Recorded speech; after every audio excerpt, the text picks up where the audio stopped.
Hello student, I am Mr. Mohammad Saqib, your biology teacher and I welcome you all in my YouTube channel The Bios Planet। तो अभी तक हमने इस chapter में करीब 6 lecture complete किए हैं और हमने एनसीईआरटी के पॉइंट टू पॉइंट समझने की कोशिश की है। अगर कहीं से ना समझ में आए तो आप उस चीज़ को अभी भी बता दें मुझे, ताकि मैं उसे एक बार फिर से आपके सामने उसे एक्सप्लेन करने की कोशिश करूँ।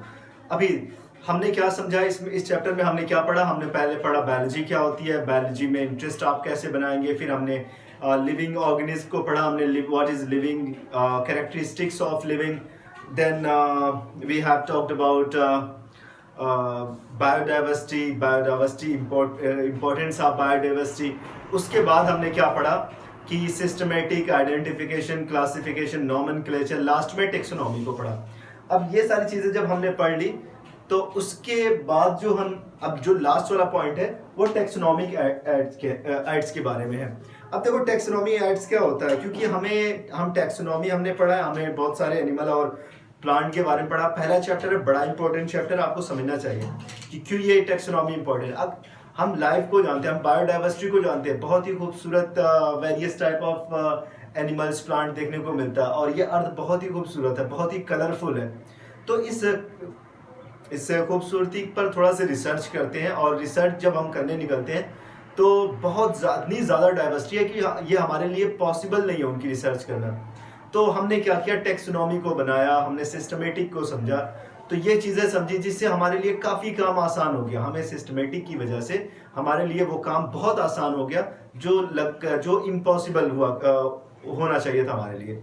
अब उसमें से कुछ ऐसी चीज़ें हैं जो टेक्सोनॉमी में हेल्प करती है, वो टेक्सोनॉमिक एड्स है। जैसे हम किसी एनिमल की स्टडी करना चाहें तो ज़रूरी नहीं कि वो एनिमल हमारे सामने ही हो।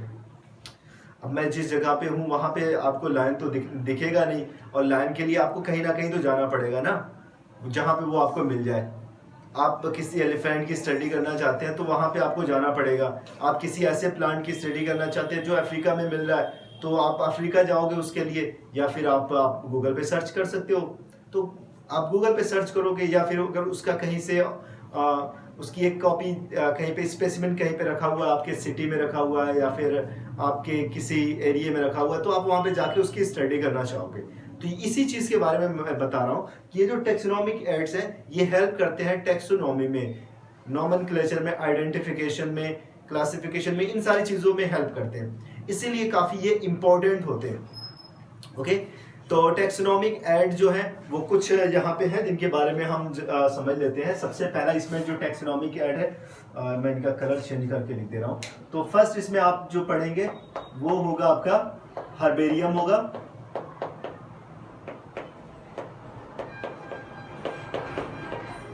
हर्बेरियम होगा। देन आपका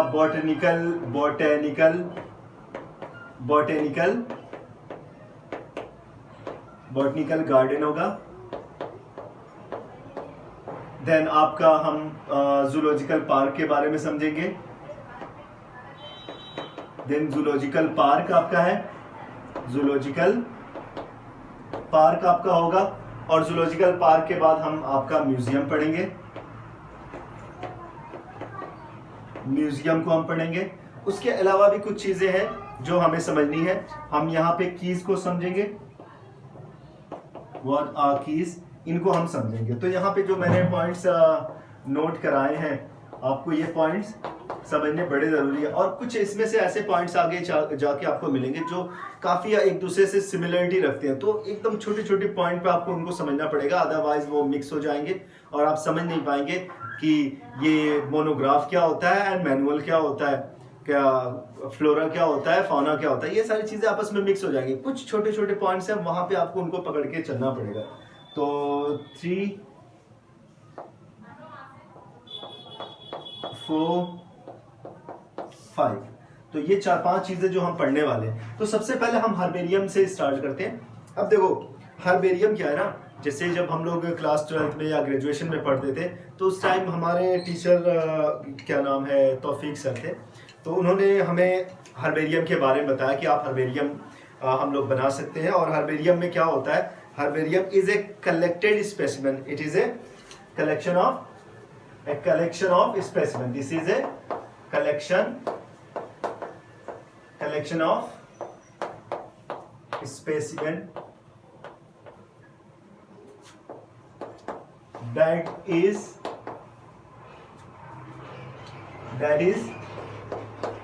dried, pressed,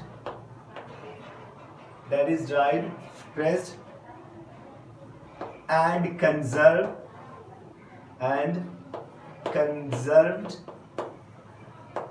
in form of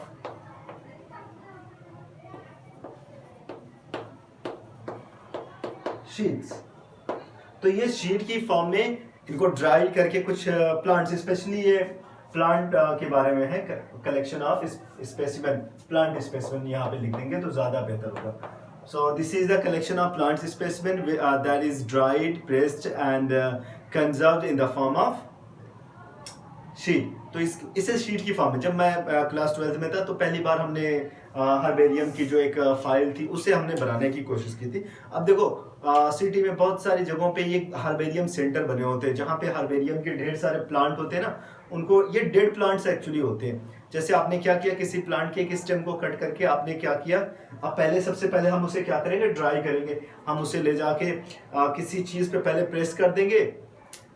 जैसे हम लोग क्या करते थे कि न्यूज़पेपर के नीचे, जैसे ये एक न्यूज़पेपर है, उसके बीच में हमने उस प्लांट को रख दिया और उसको दोनों तरफ से दबा दिया और ऊपर से लाके 1-2 ब्रेक हमने रख दी, ईंट को हमने रख दिया। अब उससे क्या होता है, वो एकदम प्रेस हो जाता है। जैसे कि आपने देखा होगा कुछ लोग होते हैं प्लांट जो हर्बेरियम या फिर कुछ लोगों ने देखा होगा कि जो वो रोज के फ्लावर होते हैं स्टेम के साथ साथ या उनकी लीव्स के साथ साथ वो अपनी बुक में, जो मोटी बुक होती है उनमें दबा के रखते हैं, तो वो काफी टाइम तक वैसे रहता है। एकदम वैसे ही एक शीट की तरह से तैयार कर लेते हैं, बट उसे ड्राई इसलिए आराम से करते हैं ताकि उसका वाटर निकल जाए। बार बार पेपर को चेंज करते हैं ताकि वो उस पर फंगस ना लगे। ये सारी चीजें तो हम ड्राई करते हैं, प्रेस करते हैं और फिर उसे किसी एक शीट जैसे कि एक पेपर होता है, वो paper I think 28 to 43 centimetre length and width में होता है, और उसी में इसे क्या कर देते हैं, किसी ग्लू से उसे चिपका देते हैं और ढेर सारी एक मोटी सी फाइल बना के रख देते हैं। अब अगर आपको किसी फैमिली को, जैसे आपको कोई लीफ मिल गई, कोई प्लांट मिल गया, तो उसे अगर आपको समझना पड़ेगा तो आप उसे समझ सकते हैं कि ये उसे आप लेके जाएंगे हर्बेरियम, आप उसे हर्बेरियम सेंटर लेके जाएंगे, वहाँ पे आप उसे कंपेयर करेंगे किस फैमिली का है, कैसा है। तो उस कैरेक्टर जब देखेंगे ना तो समझ में आ जाएगा कि ये किस फैमिली का। उस फैमिली वाले ड्रा के पास जाएंगे, वहाँ पे आप चेक करेंगे तो वहाँ पे ढेर सारे में भी वहाँ पे मिल जाए, आप पहचान लेंगे अच्छा ये जो लीफ हम लेके आए वो इस प्लांट की है, तो आप समझ जाएंगे। अब उसमें जब आप देखेंगे तो उसमें उस प्लांट की 6-7 जो कैरेक्टर्स होते हैं, 6-7 पॉइंट आपको मिल जाएंगे तुरंत। एक पहला उसमें क्या मिल जाएगा, उस प्लांट की फैमिली। दूसरा, कलेक्टर का नाम, किसने कलेक्ट किया, उस कलेक्टर का नाम। नंबर 3, डेट ऑफ कलेक्शन आपको पता चल जाएगा, डेट ऑफ कलेक्शन आपको पता चल जाएगा। देन नंबर 4, आपको इसमें उसका लोकल नेम,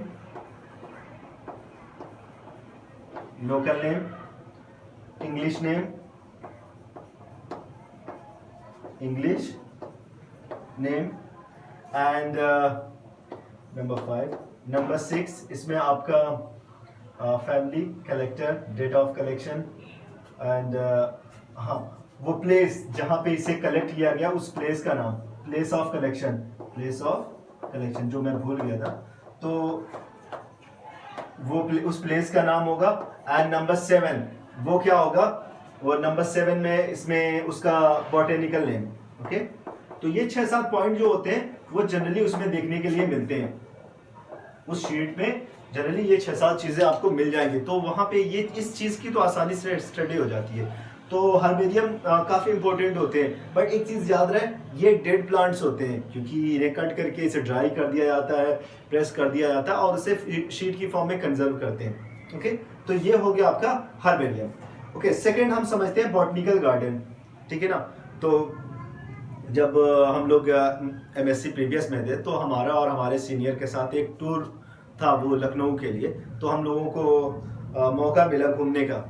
हम लोगों को मौका मिल गया पहली बार घूमने का, वो नेशनल बॉटनिकल रिसर्च इंस्टीट्यूट, बड़ा इम्पोर्टेंट है, अब आपके एनसीईआरटी में भी दिया हुआ है, national botanical research institute Lucknow. तो ये लखनऊ में है। तो यहाँ पे हमें घूमने का मौका मिला, हम लोग गए। तो ये बाकी गार्डन की तरह से नहीं है, बॉटनिकल गार्डन हमारे गार्डन की तरह से नहीं है। That is a big difference between our garden and that garden. वहाँ पे ज़्यादातर कौन से प्लांट होते हैं, वहाँ पे ज़्यादातर ऐसे प्लांट्स होते हैं जिनसे मेडिसिन बनती है, या फिर ऐसे प्लांट्स होते हैं जिनके बहुत ज़्यादा इकोनॉमिकल बेनिफिट्स होते हैं। तो वो क्या नाम है, वो प्लांट ज़्यादातर होते हैं, और उन प्लांट्स पे छोटे छोटे टैग लगे हुए होते हैं। तो उससे आप जाके उनके जीनस का नाम, उनके स्पीसीज का नाम, उनकी फैमिली का नाम, ये सारी चीज़ें वहाँ पे आप देख लेंगे। तो ऐसा बहुत देखने के लिए मिलता है। ओके, तो ये आपका जो है बॉटनिकल गार्डन, वहाँ पे आप जाएंगे, उनके बारे में आप समझेंगे कौन से टॉक्सिक होते हैं, कौन से नॉन टॉक्सिक होते हैं। तो ये सारी इंफॉर्मेशन वहाँ पे उस छोटे से टैग में लिखी होती है। ज़्यादातर उनकी स्पीसीज एंड जीनस, फैमिली, इन सारी चीज़ों की डिटेल दी गई रहती है। ओके, नेक्स्ट इसमें हमारा जो है वो जूलॉजिकल पार्क के बारे में। अब देखो, जूलॉजिकल पार्क आप समझ, नेशनल पार्क, जैसे किसी भी प्लांट्स को, किसी भी, अच्छा पहले इसे हर्बेरियम और बॉटनिकल गार्डन में डिफरेंस क्या है। हर्बेरियम कलेक्शन है किस चीज का, नॉन लिविंग प्लांट्स का कलेक्शन है, एंड बॉटनिकल गार्डन किस फॉर्म में होता है, लिविंग फॉर्म में होता है। Botanical garden is a living form, और सबका पर्पस वही होता है, आइडेंटिफिकेशन, क्लासिफिकेशन, एस्थेटिक रीजन, यही सारे सबका मेन रीजन है, ताकि टेक्सोनॉमी में इनको यूज किया जा सके, उनकी स्टडी की जा सके। ओके, नेक्स्ट जूलॉजिकल पार्क के बारे में बात कर रहे हैं। अब यहाँ पे जूलॉजिकल पार्क क्या होता है, zoological park are those park where an animal and plants can be conserved in their favourable condition और इन देयर नेचुरल कंडीशन। तो उन्हें उनके नेचुरल कंडीशन में, लिविंग फॉर्म में कंजर्व किया जाता है। तो ऐसे प्लेस को जूलॉजिकल पार्क कहते हैं। सॉरी, ये not plants for the plants, only for animals. तो वहाँ पे एनिमल को कंजर्व करते हैं, तो उस पार्क को हम जूलॉजिकल पार्क कहते हैं। तो बहुत सारे जूलॉजिकल पार्क या सिंपली जू आप समझ लें, बहुत सारे देखने के लिए मिलते हैं। आप नज़दीक में लखनऊ का है, आपका एक छोटा सा यहाँ पे वाराणसी में भी है। तो यहाँ पे ये आपको जू देखने के लिए मिल जाएंगे। तो मुझे एक मौका मिला था, then I went to the saint Petersburg, और वहाँ पे मैं ऑलमोस्ट 29 डेज के लिए मैं वहाँ पे रुका हुआ था।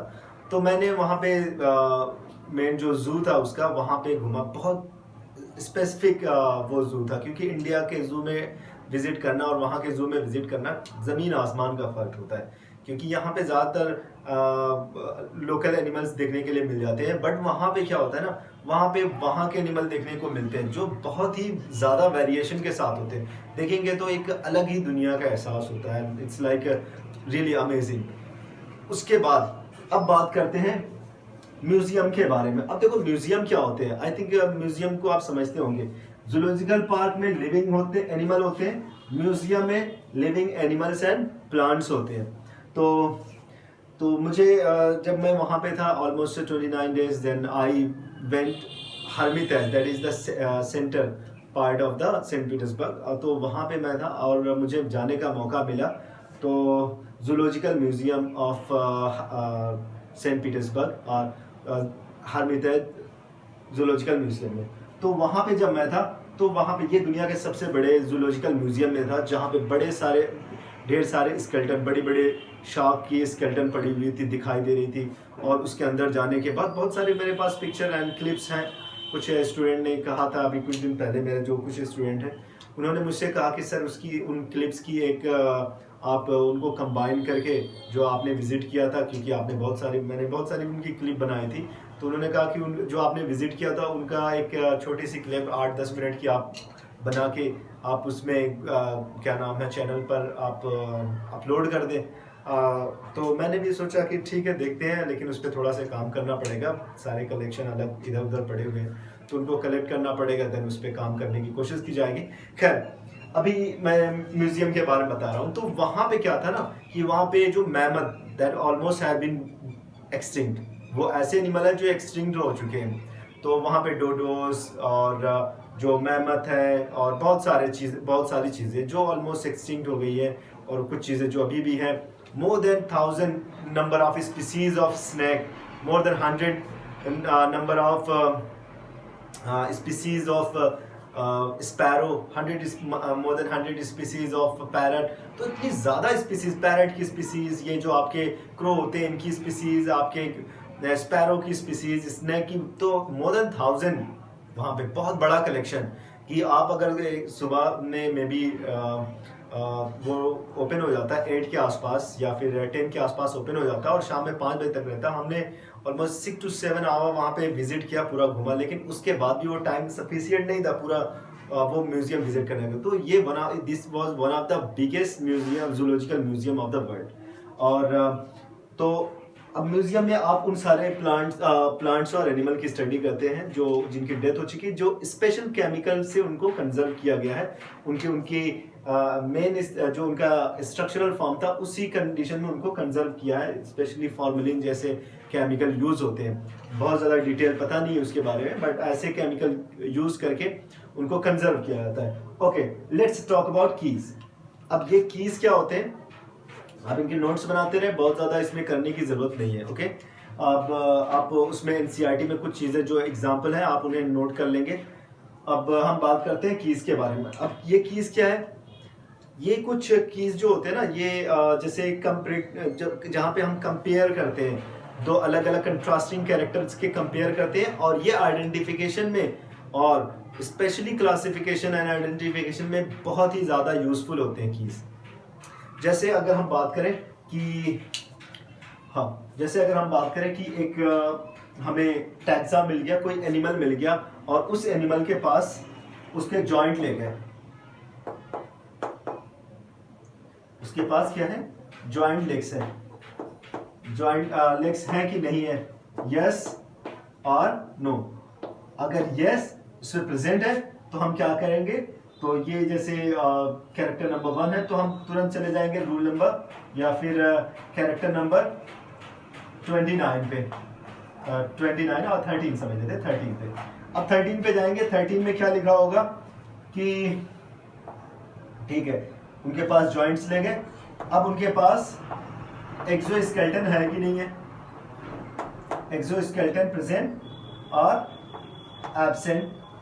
आप कहोगे प्रेजेंट, तो जब प्रेजेंट है 19 पे चले जाएंगे, कैरेक्टर नंबर 19 पे आप चले जाएंगे। अब जब आप 19 पे जाएंगे तो वहां पे लिखा होगा उनके पास क्या नाम है, एंटीना है कि नहीं है, तो यस एंटीना प्रेजेंट और नॉट प्रेजेंट। अगर प्रेजेंट नहीं है तो आप अलग उस ग्रुप में रख देंगे, उसके अगर एब्सेंट है तो आप उसे अगर प्रेजेंट है तो आप उन्हें अलग रखेंगे, एंड एब्सेंट है तो आप उन्हें अलग। तो ये कीज जो होते हैं ना, ये कंट्रास्टिंग कैरेक्टर्स, इनको कपलेट्स भी कहते हैं, means a couple of contrasting character.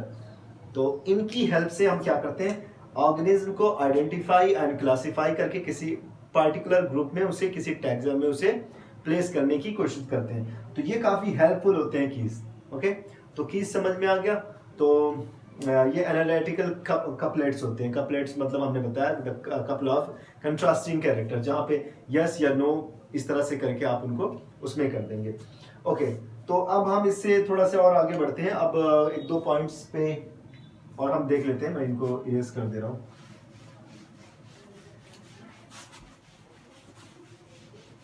आप ये सारी चीज़ें, क्योंकि बहुत ज़्यादा इसमें बताना है नहीं, डेफिनेशंस आप अपने से भी बना के लिख सकते हैं, सिंपली डेफिनेशन। तो मैं इनको एक बार समझाने की कोशिश कर दे रहा हूँ, लेकिन अब यहाँ पे जो चीज़ें हैं वो थोड़ा सा कंफ्यूज करती हैं। फॉर एग्जांपल यहाँ पे जैसे दिया हुआ है आपका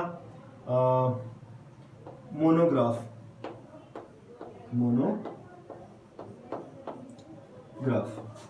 अब ये मोनोग्राफ क्या होता है,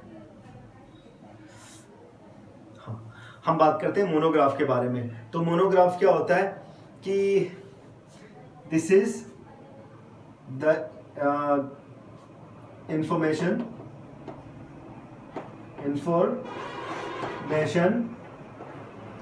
अबाउट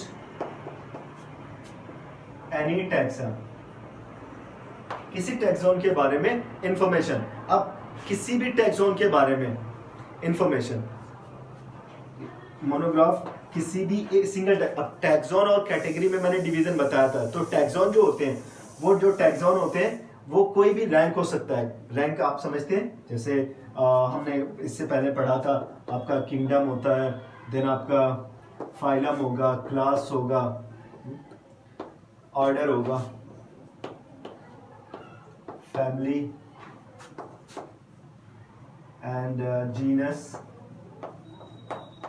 स्पीसीज। लास्ट वाला जो होता है वो स्पीसीज होता है जिसमें रिप्रोडक्टिव आइसोलेशन बैरियर पाया जाता है। तो किंगडम से स्टार्ट करती है। तो ये क्या है, एक रैंक है, ये एक रैंक है, ये एक रैंक है, ये एक रैंक है, सब अलग अलग रैंक है। बट अगर हम ऑर्डर के बारे में बात करें कि what is order, order is A category. Order क्या है, कैटेगरी है। Family is A category.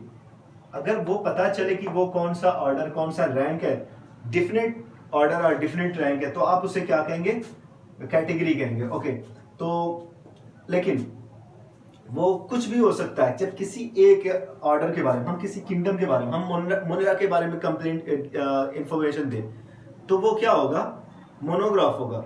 हम किसी ऑर्डर के बारे में इंफॉर्मेशन दें, क्या होगा, वो आपका मोनोग्राफ होगा। हम किसी एक पर्टिकुलर जीनस के बारे में, पैंथेरा के बारे में हम इंफॉर्मेशन दें, तो वो क्या होगा, एक मोनोग्राफ होगा। आई थिंक यहां तक आपको समझ में आ गया। तो monograph is to give information about any taxon, to give information about any taxon। तो किसी एक टैक्सोन के बारे में इंफॉर्मेशन देना, यही आपका क्या होता है, मोनोग्राफ होता है। ओके, नेक्स्ट हम मैनुअल के बारे में बात करते हैं।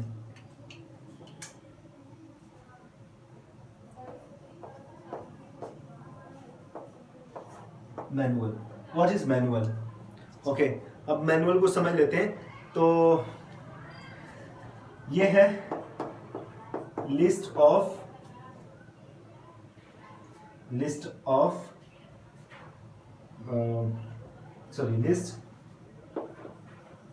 कंटेन ऑल स्पीसीज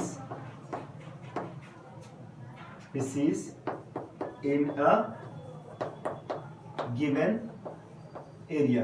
किसी भी एरिया में, किसी भी गिवन एरिया में, कोई पार्टिकुलर गिवन एरिया है, उसमें पाए जाने वाली सारी स्पीसीज की लिस्ट, उस लिस्ट को हम क्या कहेंगे, मैनुअल कहेंगे। फॉर एग्जांपल, जैसे हमने वो गिवन एरिया क्या है, हमारा आजमगढ़ है, that given area is Azamgarh. या फिर हम अपने गांव के बारे में बात करें, लाइक बिंद्रा बाजार के बारे में बात करें, या फिर रानीपुर अजमो के बारे में, या फिर दौना के बारे में, वहाँ पे के बारे में बात करें, तो ये जो इंफॉर्मेशन है, ये जो लिस्ट होगी, उस पार्ट में या फिर उस गिवन एरिया के बारे में हम बात करें, वहाँ पे मान लेते हैं कि 50 स्पीसीज पाई जा रही है।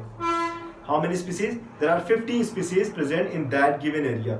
तो ये, और उसकी एक list, not in detail, not in very detail, just in short, that list will be in very short. तो वो लिस्ट क्या होगी, बहुत ही शॉर्ट में होगी। Just it will not give very information in very detail. This manual will not give information in very detail, but ये जो है ना, वो उस लिस्ट में जीनस के बारे में, स्पीसीज के बारे में दिया रहेगा। ओके, यहाँ तक हमें समझ में आ गया। जैसे 50 स्पीसीज है, तो 50 स्पीसीज के जीनस और स्पीसीज के बारे में एक लिस्ट वहां पे बना के दी रहेगी। ओके, तो ये तो हो जाएगा आपका मैनुअल। ओके, अब हम बात करते हैं फौना और फ्लोरा के बारे में। पहले हम बात करते हैं flora. What is flora? Flora अब क्या है? Flora is the it is the species present species in a given area. Plant species, ये plant information और information of plants species in a given area, या किसी एरिया में पाए जाने वाली सारे प्लांट की जो स्पीसीज और उनकी डिटेल, उसे हम क्या कहते हैं? फ्लोरा कहते हैं। ये समझ लेते हैं, एक मैनुअल हो गया। मैनुअल में सिर्फ सारे एनिमल और प्लांट दोनों का एक इन्फॉर्मेशन होता है बट इन वेरी शॉर्ट। अब हम उसमें प्लांट की जो इन्फॉर्मेशन होती है बट इन डिटेल, डिफरेंस ये होगा कि डिटेल में होगी। प्लांट की स्पीसीज की जो उस एरिया में इंफॉर्मेशन होगी उसे हम क्या कहेंगे, फ्लोरा कहेंगे। अब यहीं पे अगर हम एनिमल कर दें, animals species, information of animals species in given area is called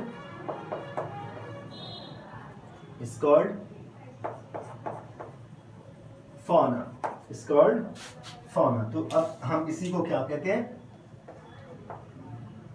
fauna।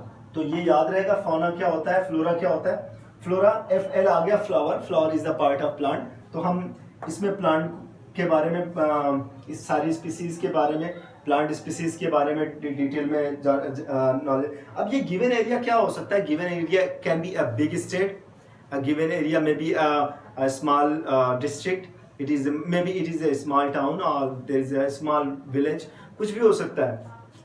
It is depend on your interest of research, ये आपका अदर एरिया ऑफ रिसर्च। तो जो रिसर्च का जो एरिया होगा, जैसे कि किसी ने स्टेट के पूरे स्टेट में पाए जाने वाली स्पीसीज को रिसर्च करने की कोशिश की, किसी ने आपके विलेज में पाए जाने वाले एनिमल या प्लांट के पे रिसर्च करने की कोशिश की, तो उसके बारे में है। चलो, तो ये आपका हो गया प्लांट और एनिमल।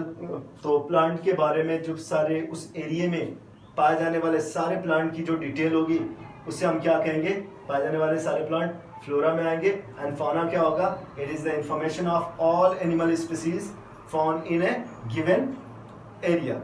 तो ये हो गया, कीज आपको समझ में आ गया, मोनोग्राफ आपकी समझ में आ गया, मैनुअल आपकी समझ में आ गया, फ्लोरा व्हाट इज फाउना, ये सारी चीज़ें आपकी समझ में अगर आ गई होंगी तो आप इसे एक नोट्स बना लें और इनको बार बार पढ़ते रहे, क्योंकि जब तक आप हार्ड वर्क नहीं करेंगे, आप जब तक चीज़ों को समझने की कोशिश नहीं करेंगे, तब तक ये चीज़ें आपसे बहुत ही दूर जाती रहेंगी।